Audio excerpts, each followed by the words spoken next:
Okay, welcome back, friends. This is actually video 4 of 6 for today for all of these new heroes that drop for the summer beach party. So, this time around, we've got a brand new portal with new heroes, a new family, and all of that fun stuff. We are going to start things out with Bro Kai here. And man, this guy does look like he is broing out with his tribal tattoos, and he's definitely a gym bro. You can figure that out.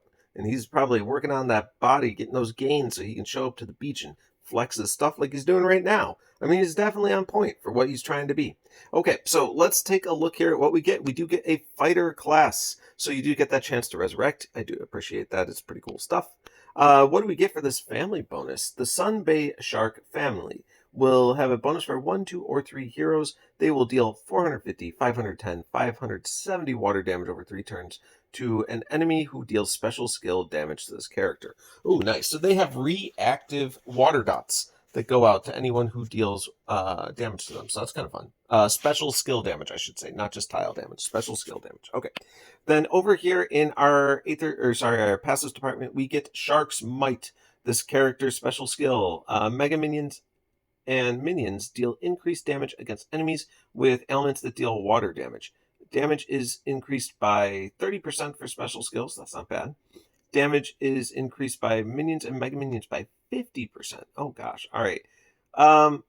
Pretty interesting stuff there. I don't hate it. I'm not sure it's overly powerful, but if you do get that water dot up, he is going to automatically hit 30% harder with his specials. The minions and mega minions thing, I guess it's going to depend on if this guy creates them, so we'll take a look there. All right, so over here in the Aether Power department, we do get Rage, which is basically just attack up in a different wrapper. You're going to be able to do higher attack hits for the first 6 turns, and this guy does have that effect where if he is hit, he is going to gain additional attack for the first 6 turns as well, up to a max of 25%. All right, down here in Aether Power department, we get Blast Wave Punch. Down here at Specials department. Gosh, I'm tired. I apologize. Bear with me, it's early. Blast Wave Punch. And this is going to operate at fast speed. It is going to deal 320% damage to the target and 2 random enemies. Okay. All hit targets will receive 1200 surge water damage over 6 turns. Okay, what? If the target has this effect, the duration will be refreshed and the damage will be increased by 300, max 3000. So it really is just Surge Bleed, but this time it's wrapped up as Surge Water. That's cool. Like, that's fine. But it's going to be hard. First of all, I have Surge Bleed characters. They are not really as easy to stack as you'd like them to be. Furthermore, you can't even control the random hit targets on this guy.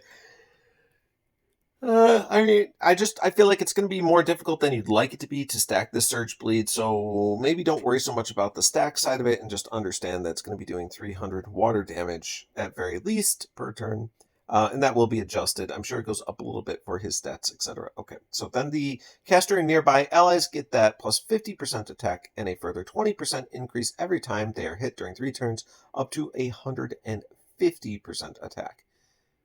Well then, okay. So this guy is giving you an okay hit.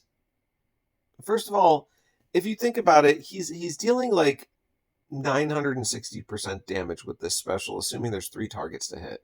Or even if there isn't, I guess he's going to start doubling up. Also, I want to point out that this guy is a multi-hitter on Titans as well. That is worth noting. So you can get some interesting stuff there. If you have water damage up, understand that you are getting that plus 30% damage to your special skill. Whoops, that's not the right one. That one. There you go. Right there. Plus 30% damage to your special skill. So if you have water damage, especially, like, let's just go with the Titan theme. If you have water damage up on the Titan, this guy is going to be dealing significantly more. Basically, like almost 100% more damage. So a 420 hit times 3 to a Titan is really not that bad for Titan damage. He's also giving plus attack to himself and nearby allies. Like, I do think this guy is a pretty reasonable Titan hero. I think he's going to be fine in other formats like raids and wars. I don't think the way that he functions is going to be particularly useful in raids and wars like that. But because of his surge water damage, that stacks, I think it can stack up on the Titan with each of his additional hits. So that's why I'm saying this guy to me screams Titan killer as opposed to other aspects of the game. So just keep that in mind when you're using this guy. I'm going to rate him overall at an 8. I don't think he's the most exciting new hero that I've seen come out, but I think he does have purpose, especially if you're willing to level him up for your Titan hits. I think he will be significant for that. So don't downplay this guy. He's just maybe not the strongest of the new offerings that we have seen. All right, so let's go ahead and wrap this one up here. I do think he's interesting. I just don't think there's much else to say about this guy. He is pretty straightforward. All right, let's move on to our next new hero.